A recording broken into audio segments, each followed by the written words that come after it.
artistas do Brasil.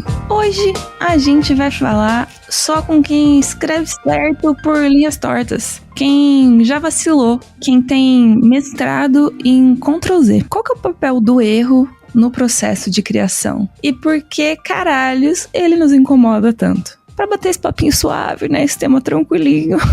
Hoje na sala 1604 temos meu irmãozinho sábio e amado, Gus Ribeiro. Bom dia, galera. Quem está aqui é o Rei das Cagadas. Rei das Cagadas.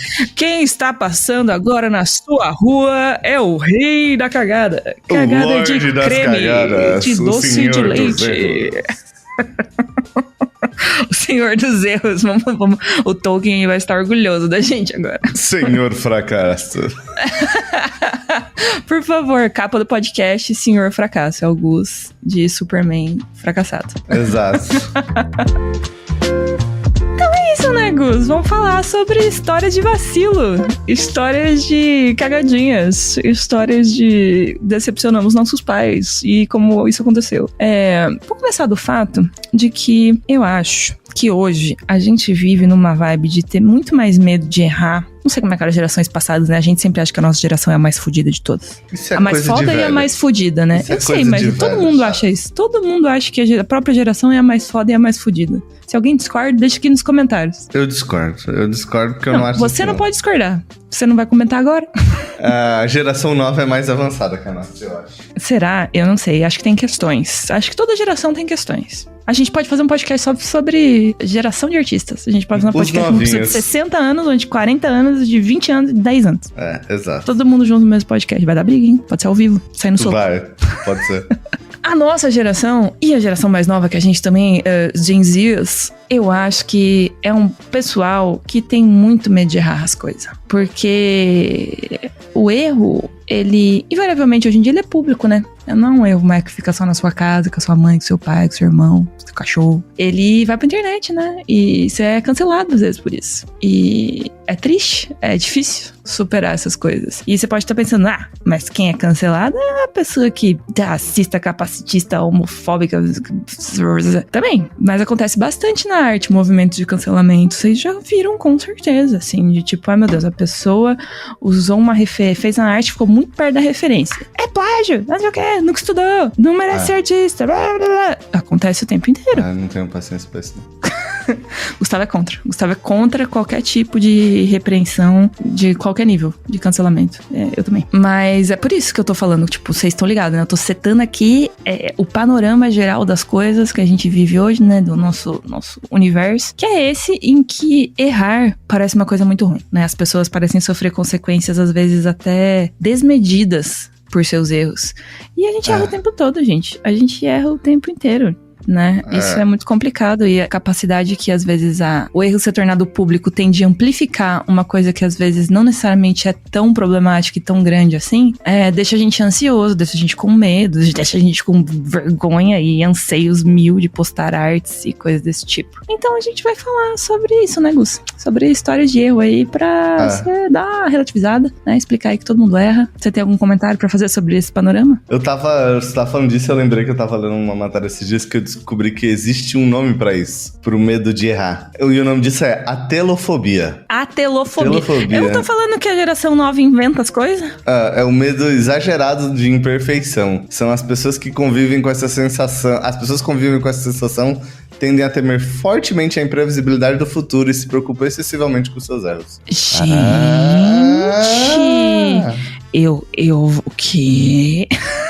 Eu acho que isso é muito maluco, assim, tipo... Não, eu vou ler aqui a descrição, gente, pra vocês. O atelofóbico pode apresentar sintomas mentais, emocionais ou físicos. O problema pode gerar palpitação, sudorese, crise de pânico, incapacidade de relaxar e até doenças mentais mais graves, e quase sempre evolui para depressão. Há uma angústia constante pelo medo da imperfeição e julgamento alheio. É um tipo de fobia caracterizada pelo medo de não ser bom bastante ou não se sentir o suficiente. Eu tenho isso. Meu Deus, eu fui diagnosticada aqui agora. Falando da nova geração aí. Meu Deus, eu sou genzinha, não sabia. Socorro, alguém me salva. Alguém chama um psicólogo. Gustavo, Olha aí, Está viu? alugado o triplex do episódio. Se você tem a telofobia, por favor, deixe um like aqui, um comentário, se identifique. A gente Exato. vai gostar de saber também que você é um doente. Vai Que nem a gente. Ó, mas eu acho que é, tipo, uma parada sobre esse medo de errar, que eu acho que, tipo, é uma parada que a gente tem várias coisas na vida, né?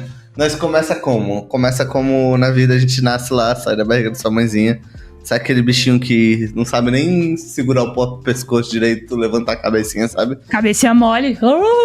Cabecinha mole, parece um bonequinho de Olinda. Neck de posto.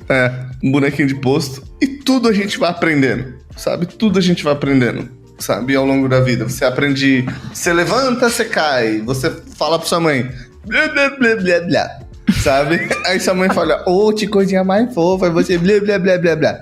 E daí você vai evoluindo, tipo, a sua fala, sabe? Você vai evoluindo sua percepção do mundo. Através do quê? Através do erro, sabe?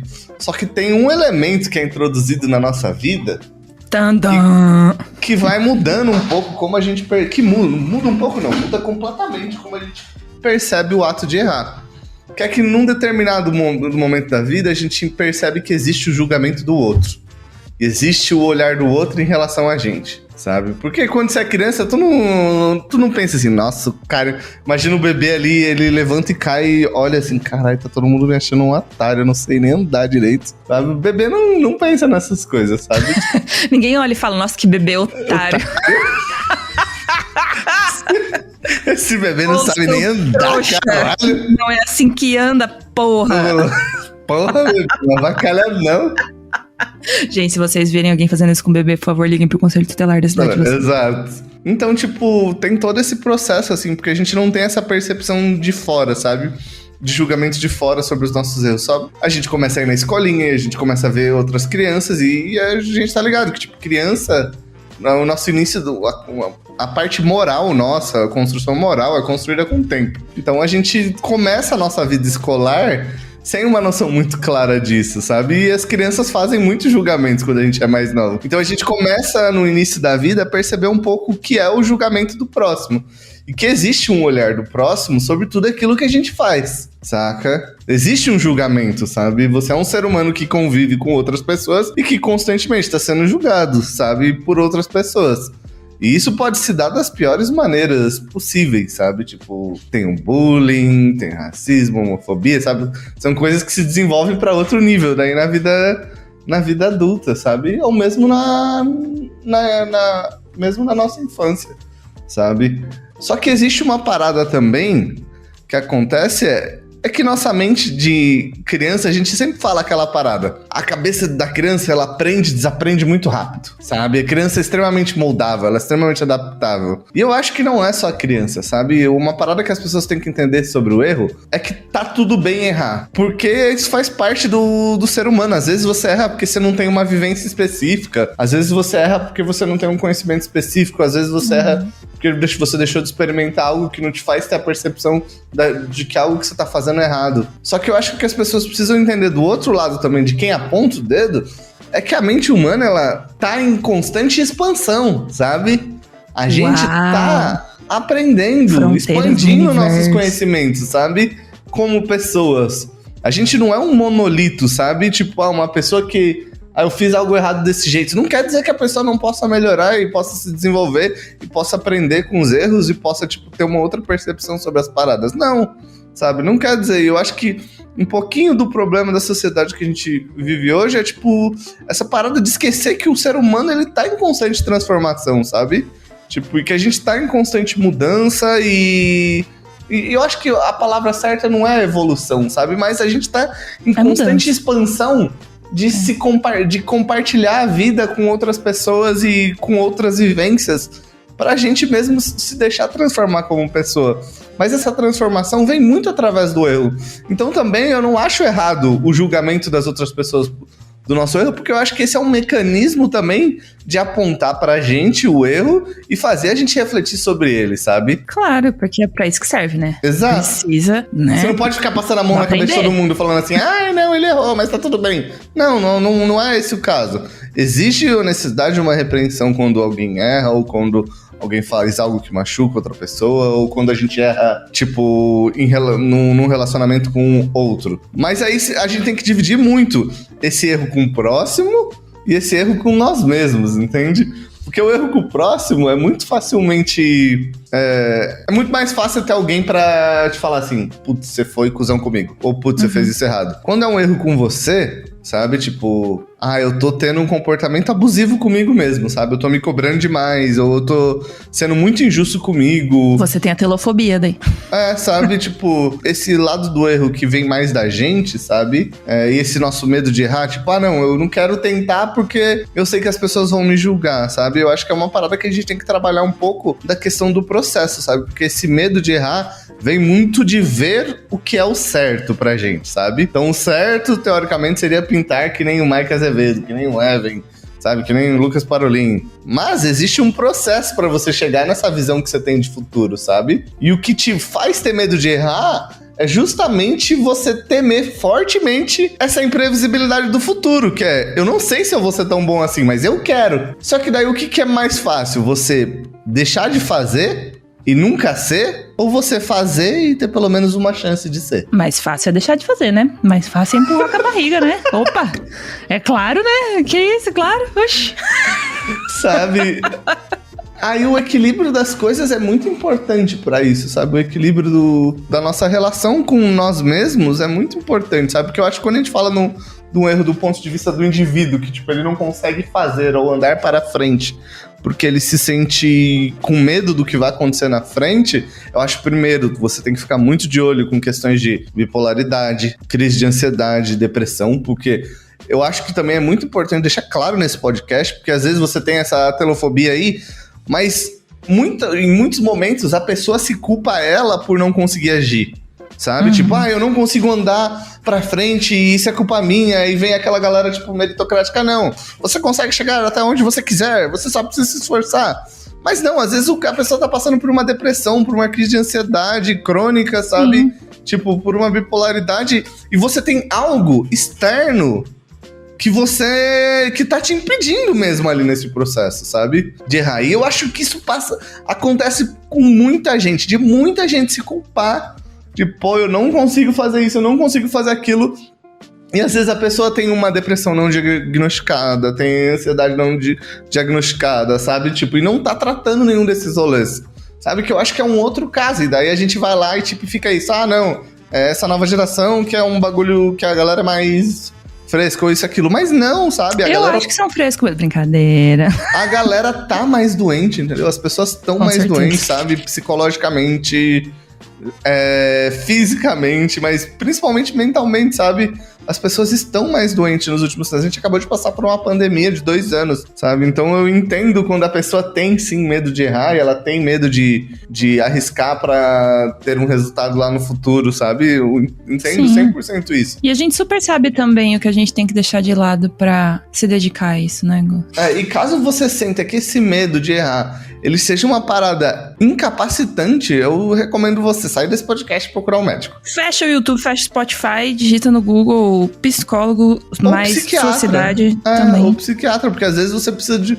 Às vezes a pessoa precisa de um tratamento mesmo medicamentoso, sabe? E também existe um preconceito muito grande com isso. Eu vou me medicar pra estar bem psicologicamente. Não, gente, às vezes é um impulso elétrico, uma reação química que tá acontecendo de uma maneira que não deve acontecer no seu corpo e você acaba ficando mais deprimido, mais ansioso, sabe? Ou você é mais impulsivo.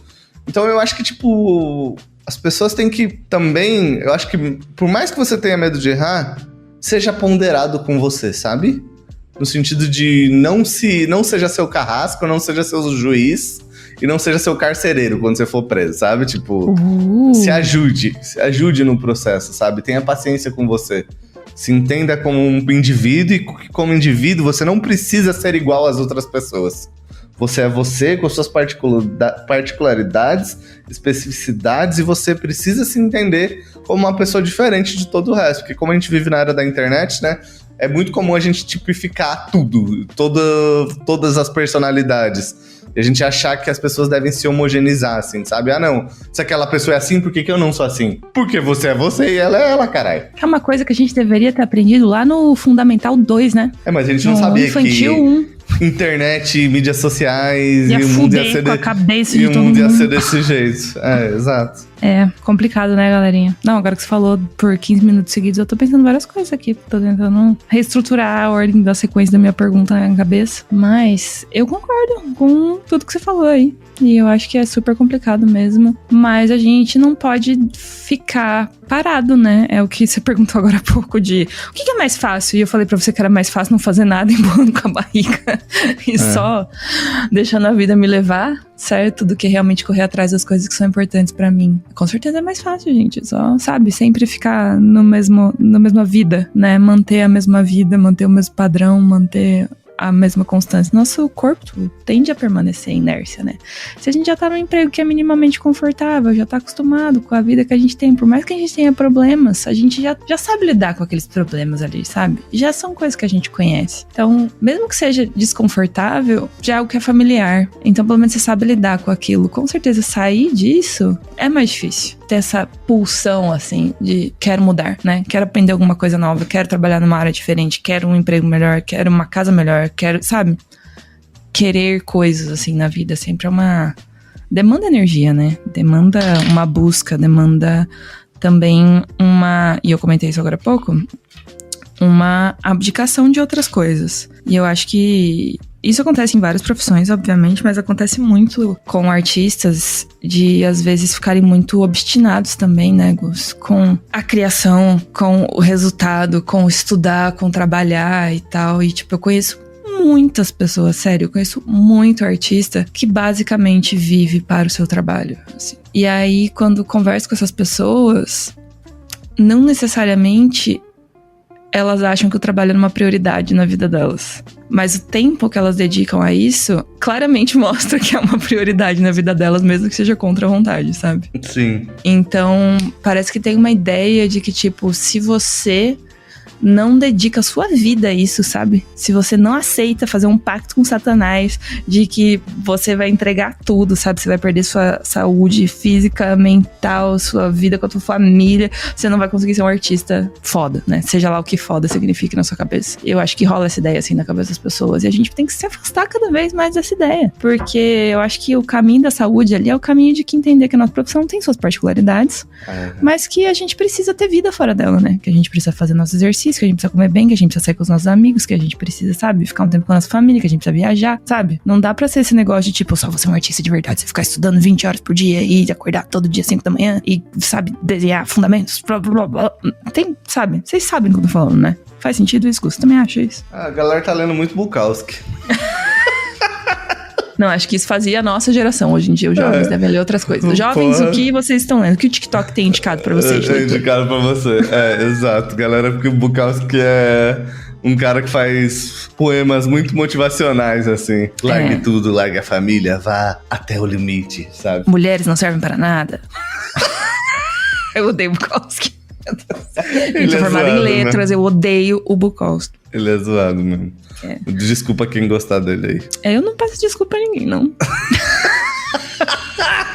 Vem na mão, vem defender esse otário aqui na minha frente. Continuando. Mas eu acho assim, que tipo, é necessário um equilíbrio, sabe? Eu acho um pouco desse medo de errar, é muito dessa cultura que a gente tem tóxica de, tipo, chegar no lugar em que a gente quer a qualquer custo, sabe? A custo da família, a custo dos amigos, custo de tudo, assim, sabe? E é claro que a pessoa vai pagar um preço por isso, sabe? E daí você vê cada vez mais gente falando que o único jeito é 20 horas fazendo 50 quilômetros, fazendo 2.000 polichinelos, sabe? Sabe? Largando tudo, se separando. Não dá, mano. É porque tem os dois extremos, né? Tem isso e também tem a galera. Você tá vendo aqui o extrato do meu banco? Eu consegui 30 mil reais fazendo apenas 2 ilustrações. Aprenda essa arte em 7 passos e você vai ser milionário. Também não é verdade. Dá pra você fazer dinheiro? Dá.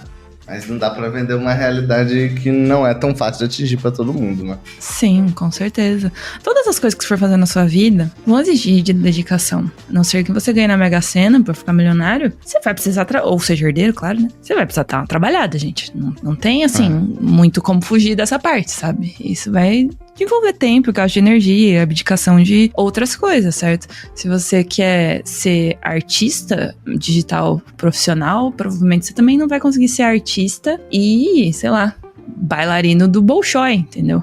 Você vai ter que escolher uma coisa ou outra. Escolher uma coisa ou outra. Mas, né, dentre as possibilidades que se você escolher ser artista, você ainda tem que ser outras coisas também, não só artista, né? Eu acho que é um pouco... A gente já gravou um podcast sobre isso aqui, do mito do artista super dedicado, que você não pode ter outra vida a não ser a sua vida de artista, porque senão você nunca vai ser o próximo, sei lá, Picasso. E não é verdade, gente. Picasso, nossa, vixe, a gente podia gravar um podcast só sobre o que o Picasso fazia no tempo livre dele. Esse cara curtia a vida, viu? Esse cara era um que sabia, hein? Sabia ali aproveitar. Pensa num maluco putão. Esse aí... Olha o YouTube aí, pagando a gente. Opa, desculpa. Por favor, edita aí, Doug. Obrigada. Mas uma coisa que eu queria falar para as pessoas aqui, Gustavo, já que a gente tá falando da importância do erro, é uma história de erro.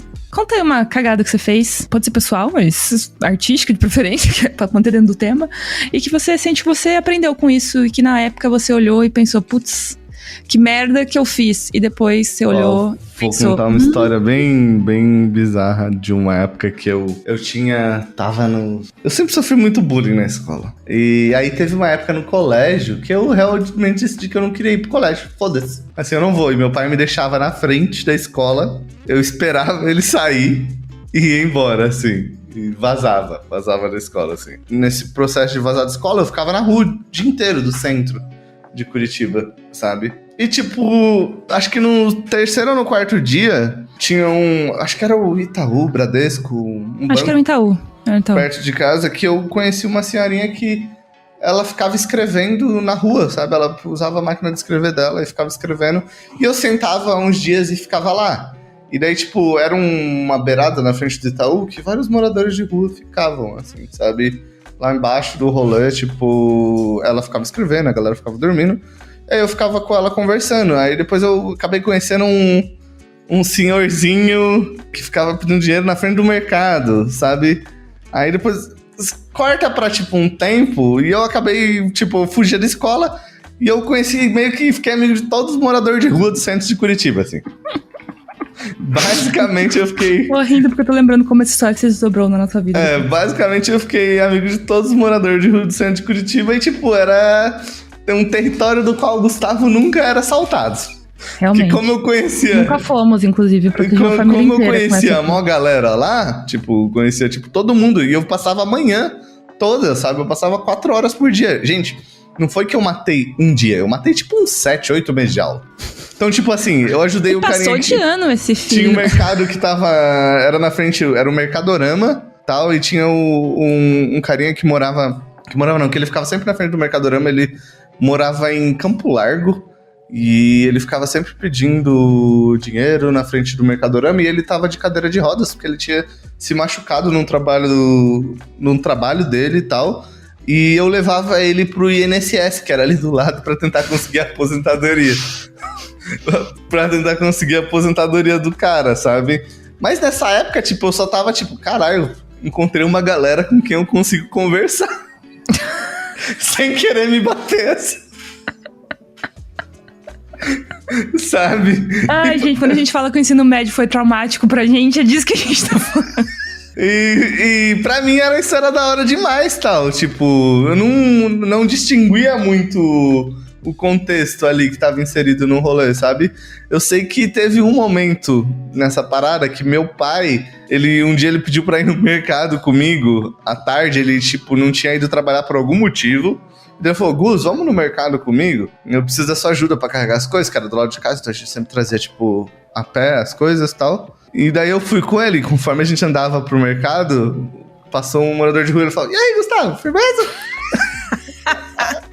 Aí um outro morador de rua, e aí, Gustavo, firmeza? Aí outro morador de rua, e aí, Gustavo, firmeza? Aí a gente chega na frente do mercado, tava o carinha que eu ajudava no INSS. Ô, Gustavo, vamos amanhã comigo lá no INSS? Aí eu... Só sorrindo, assim. E meu pai, assim, com uma cara, tipo, caralho, que merda esse moleque tá fazendo, assim. De novo, né? A cara dele deve ter sido essa. Porra, tipo, que o Gustavo fez de novo. Dessa vez, porque eu só fazia merda, gente. Eu só fazia merda. Aí meu pai descobriu que eu tava matando aula. Ele ficou muito puto comigo. Muito. É claro, comigo. Tu sabe quanto custa a mensalidade numa escola? Muito puto comigo, muito puto. Sabe? Ele ficou muito puto comigo e tal. Só que daí teve um momento lá que, tipo... Ele veio, me deu um pizza da porra e tal. Mas ao mesmo tempo ele ficou, tipo, um pouco também em paz, assim. Porque ele viu que eu não tava, tipo, jogado, fazendo só um monte de merda, sabe? Que eu só tava sentindo que eu não conseguia pertencer a nenhum lugar, sabe? Tipo, a nenhum espaço, a nenhum... Que eu não encontrava pessoas com que eu conseguia trocar, sabe? E naquele rolê ali eu... Sei lá, de alguma maneira ajudando a galera. Tipo, de alguma maneira eu me sentia útil de alguma forma, sabe? Então, de alguma maneira, ele também teve a sensibilidade pra entender isso, assim, sabe? Eu demorei muito tempo pra entender o porquê eu fiz isso, sabe? Tipo, por que eu passei por esse processo de não ir pra escola, de fugir do rolê. Tem todas outras... 1 milhão de outras questões dentro disso e tal. Foi Deus na sua vida, né, Gustavo? Podia ter virado usuário de droga, podia ter roubado, aí, podia ter virado alcoólatra. Felizmente, apenas foi comungar com os nossos parceiros moradores de rua. Exato. Mas no fim, tipo, o que era pra ser uma situação de puta erro foi uma situação de puta evolução pra mim como pessoa, assim. Porque, tipo, tá com essa galera, tipo, me permitiu conversar com pessoas que eu tinha uma dificuldade pra me comunicar com a galera na escola. Então, quando eu voltei pra escola, eu já voltei numa situação um pouco melhor, de conseguir me comunicar melhor, sabe? De ser um pouco mais proativo, porque, tipo, às vezes tinha que ir lá no... Eu ia ajudar um fulano, às vezes ia, tipo, os moradores de rua, a gente ia tudo pra Praça Rui Barbosa, porque tinha o almoço na Rui Barbosa, que era um almoço, tipo, de 2 e pouco, assim, sabe? Então, sabe, esse convívio que eu tive acabou me fazendo perder um pouco a timidez, sabe? Acabou me fazendo ser um pouco mais proativo, sabe? E foi só de conseguir encontrar uma galera que eu podia ajudar e de alguma maneira eu podia me sentir útil, sabe? Ali naquele espaço ali. E eu aprendi muito com cada pessoa que eu encontrei, sabe? Tipo, a senhora que escrevia poema na rua, tipo, nossa, nós ficávamos trocando várias ideias. O maluco de Campo Largo, ele me contou várias histórias, tipo, tinha um cara que ele era morador de rua, ele era usuário, a família tinha deixado, tipo, ele também me contou várias histórias, sabe? Tipo, e eu ficava com a galera de boa, assim. E era, tipo, fácil eu trocar ideia com umas 15, 16 pessoas por dia, assim, sabe? Que eu gastava minha manhã inteira nesse rolê. E acabou sendo uma puta situação de aprendizado pra mim, no final das contas, assim. Você fez merda, né? Você mentiu pros seus pais, você tava faltando aula, você tava comprometendo seu futuro enquanto alfabetizado e tal. Mas você aprendeu, realmente, lições de vida com essa... lições de vida com esse rolê aí, com esse sabe? intercurso aí. Exato. História bonita, história digna de programa do Gugu. Mas a gente tem que finalizar com De Frente com Gabi.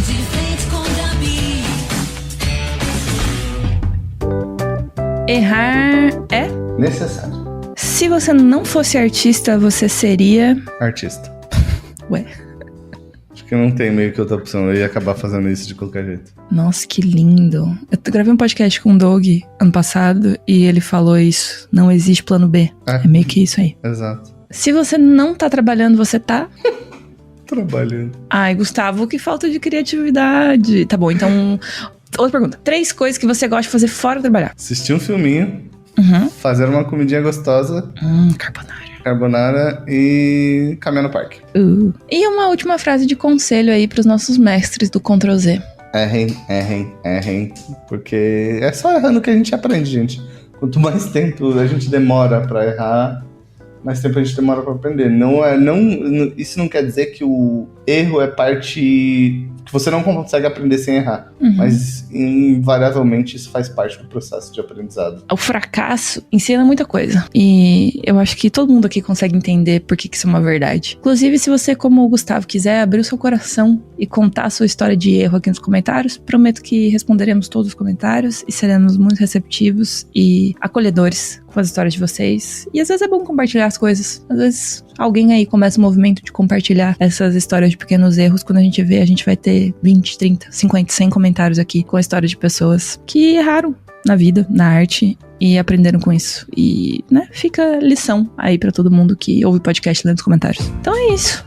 Obrigada, gente. Espero que essa conversa tenha ajudado vocês de alguma forma. Seja pra identificar que vocês têm atelofobia, seja pra inspirar de alguma forma vocês. E a gente se encontra na próxima sala 1604. Beijo. Beijo. Até a próxima sala 1604 e bons erros pra vocês.